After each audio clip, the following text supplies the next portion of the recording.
Le fossé entre l'administration du président Trump et la Chine se creuse rapidement et une nouvelle guerre froide est devenue la description par défaut de la rivalité entre les deux.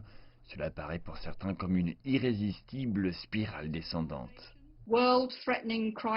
Les crises mondiales menaçantes convergent, une pandémie, une nouvelle récession économique et la menace de plus en plus pressante du changement climatique. L'agression croissante contre la Chine constitue la menace la plus grave pour la paix mondiale et en tant que telle constitue un obstacle majeur sur la manière dont l'humanité doit faire face aux problèmes communs cruciaux auxquels nous sommes confrontés. Un universitaire britannique à l'Institut financier de Pyongyang pour les études financières, John Ross, prévient qu'un discours hostile aura un impact sur les marchés mondiaux. La menace d'une nouvelle guerre froide ne concerne pas seulement les États-Unis et la Chine, même si bien sûr ils en sont les principaux acteurs. C'est une menace pour l'humanité tout entière. Et quelle est l'alternative à cela?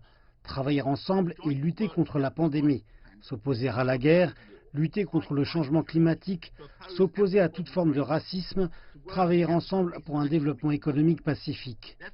Par conséquent, je crois que pour les intérêts de l'humanité, il devrait y avoir un simple slogan: pas de guerre froide.